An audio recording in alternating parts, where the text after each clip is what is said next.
नमस्कार मित्रों, मैं डॉक्टर राधाकृष्ण ई सॉल्यूशन पे आपका स्वागत है। हमारे जो मित्र प्राकृतिक खेती करते हैं, जैविक खेती करते हैं, उनके सामने कुछ लिमिटेशन हो जाती हैं। एक तो वो अपने खेतों में यदि वो प्राकृतिक खेती का लाभ लेना चाहते हैं तो रासायनिक खादों का प्रयोग नहीं कर सकते। डीएपी या यूरिया या एसएसपी, एमओपी जैसे खादों को उपयोग में नहीं ला सकते। दूसरा, वो अपने खेतों में यदि खेतों में किसी तरह का रोग लग गया है, फसलों में इस तरह की बीमारी फैल गई है, तो वो कीटनाशक का प्रयोग भी नहीं कर सकते, वो पेस्टिसाइड का प्रयोग भी नहीं कर सकते। ये पेस्टिसाइड का प्रयोग करना, कीटनाशक का प्रयोग करना या फिर रासायनिक फर्टिलाइजर का प्रयोग करना प्राकृतिक खेती में प्रतिबंधित है। तो ऐसे में हमारे मित्र प्राकृतिक खेती का लाभ लेने के लिए, अच्छी फसल लेने के लिए, अपनी मिट्टी के उपजाऊपन को बढ़ाने के लिए कुछ विशेष कार्य चीज़ों का प्रयोग करते हैं। लेकिन इस प्रयोग को हम आगे बढ़ाएं उससे पहले आपसे रिक्वेस्ट है, यदि अभी तक आपने मेरे चैनल को सब्सक्राइब नहीं किया है तो सब्सक्राइब भी कर लें और मेरे बेल आइकन को प्रेस कर लें। क्योंकि प्राकृतिक खेती में कुछ चीज़ें प्रतिबंधित हैं। हम रासायनिक खादों को प्रयोग में नहीं ला सकते, पेस्टिसाइड, इंसेक्टिसाइड का प्रयोग नहीं कर सकते। तो ऐसे में हमारे मित्र अपनी मिट्टी की उपजाऊपन को बनाने के लिए प्राय गोबर की खाद का प्रयोग करते हैं। गोबर की खाद, पशु का मूत्र तो खेती के लिए, मिट्टी के लिए विशेष रामबाण है, अमृत स्वरूप है। बिना इसके मिट्टी के उपजाऊपन को बनाए रखना बहुत मुश्किल है, क्योंकि गोबर गौमूत्र में ऐसे विशेष रसायन, केमिकल, माइक्रोब्स रहते हैं जो जो प्राकृतिक जीवाणु हैं उनके लिए न केवल भोजन का आधार बनते हैं बल्कि जीवाणु को विशेष सक्रिय भी रखते हैं। इसलिए गोबर गौमूत्र की विशेष आवश्यकता पड़ती है और वही जीवाणु फिर फसल अवशेष के माध्यम से पेड़ पौधों की जो पत्तियां होती हैं, टहनियां होती हैं, जो फसल पूर्ण हो जाती है, उसके अवशेष बच जाते हैं, उसके डिकम्पोजिशन से अपने को मल्टीप्लाई करते हैं। तो इन्हीं जीवाणुओं पर मिट्टी की पूरी जो उर्वरता निर्भर रहती है। इन्हीं के माध्यम से, इन्हीं जीवाणु की सक्रियता के माध्यम से मिट्टी के अंदर जो विशेष पोषक तत्व रहते हैं, चाहे वो नाइट्रोजन है, फास्फोरस है, पोटासियम है, मैग्नीशियम है, जिंक है, आयरन है, कॉपर है, ऐसे सभी जो माइक्रोब्स उपलब्ध होते हैं।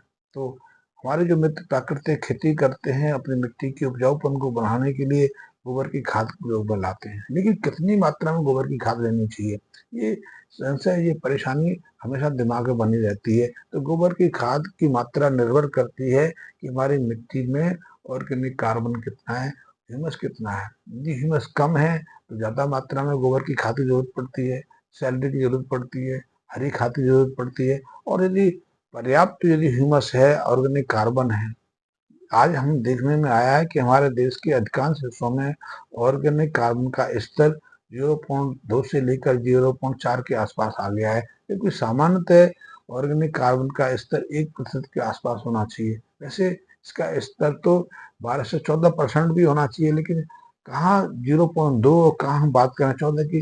14 तो हमारे सामने एक तरह का स्वप्न बन जाएगा, एक कल्पना बन जाएगी।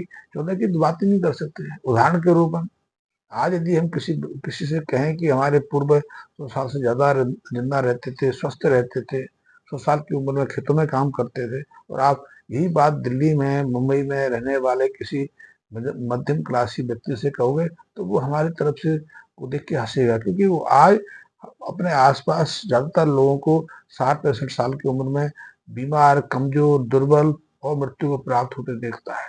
तो ऐसे में 100 साल से ऊपर की आयु तो उसके लिए आश्चर्यचकित हो जाएगी। शतायु कहना तो लोगों ने छोड़ दिया, कि पहले हमारे यहाँ बुजुर्ग लोग आशीर्वाद स्वरूप शतायु कहते थे। शतायु का अर्थ है 100 साल जिंदा रहो, ठीक है। आज यदि किसी को आप शतायु कह रहे हो तो निश्चित रूप से उसको आशीर्वाद की जगह आप श्राप दे दो।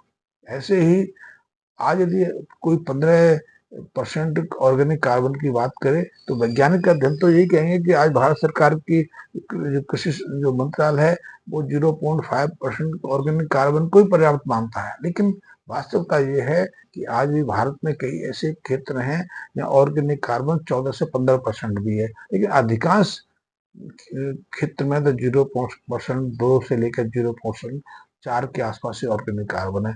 ऑर्गेनिक कार्बन कम है तो ज्यादा मात्रा में गोबर की जरूरत पड़ती है। ऑर्गेनिक कार्बन कम है, इसीलिए आपको ज्यादा मात्रा में यूरिया, डीएपी, एमओपी, एसएसपी जरूरत पड़ती है। फिर भी आप उतनी अच्छी फसल नहीं ले पा रहे हैं या उसकी उत्पादकता का लाभ नहीं ले पा रहे हैं। साथ ही उत्पादक के लाभ की बात छोड़े, जो उत्पादकता हम लेते थे उसमें निरंतर गिरावट आती जा रही है। एक समय 1 किलो यूरिया से 20-22 किलो की उत्पादकता मिलती थी। आज उसी यूरिया से फसलों में 2 से 4 किलो की उत्पादकता रहेगी। ये बात चलो मैंने बाद में कही। तो गोबर का प्रयोग करते हैं। गोबर के माध्यम से हमारे जो सूक्ष्म जीवाणु हैं, जो सूक्ष्म माइक्रोब्स हैं, मिट्टी में रहते हैं, अपने पोषकता को प्राप्त करते हैं, मल्टीप्लाई करते हैं, मिट्टी की पोषकता को बढ़ाते हैं। तो एक तो हम गोबर की खाद का प्रयोग करते हैं, गोबर की खाद हो गई या वर्मी कंपोस्ट हो गया।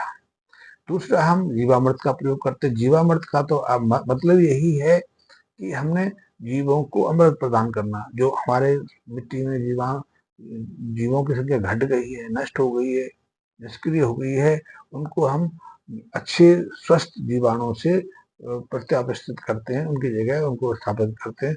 तो उनको फसल अवशेष के माध्यम से, गोबर खाद से हम उनको पोषित करते हैं। तो हमें एक तो ये जरूरत पड़ती है। लेकिन हम देखने में आया है कि पर्याप्त मात्रा में गोबर की खाद प्रयोग करके, सैलरी देकर, जीवामृत देकर भी हम ना तो उतनी उत्पादक ले पा रहे हैं, ना हम अपनी फसलों को रोगों से बचा पा रहे हैं, क्योंकि रोगों की दर भी बहुत तेजी से बढ़ रही है। अब हर फसल के पीछे 2.5 से 3 रोगों की औसत आ रही है। यदि आप 10-12 तरीके की फसलें ले रहे हो तो आपके आसपास कम से कम 25 से 30 तरह के रोग या रोग कारक विद्यमान हैं। तो इसके कारण भी हमारे किसानों को काफी बड़ी मात्रा में एक रकम कीटनाशकों पर खर्च करनी पड़ती है। तो आप इन सारी समस्याओं से बचने के लिए आपने यदि प्राकृतिक खेती के माध्यम से अपनी प्राकृतिक खेती की उत्पादकता बढ़ानी है या फसल को बहुत सारे रोगों से सुरक्षित रखना है, तो एक छोटा सा प्रयोग मैं आपको बता रहा हूँ, उस प्रयोग को करके देखिए। निश्चित रूप से ये प्रयोग आपके लिए प्रभावशाली होगा। निश्चित रूप से ये प्रयोग आपके आपके लिए एक अनुकरणीय उदाहरण बनेगा। उसके लिए आपने करना क्या है?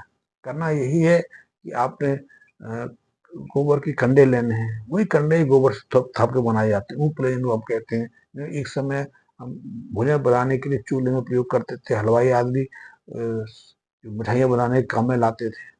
अब वो काम तो मैंने छोड़ दिया, क्योंकि भोजन तो अब गैस पे बनने लगा है। फिर भी जो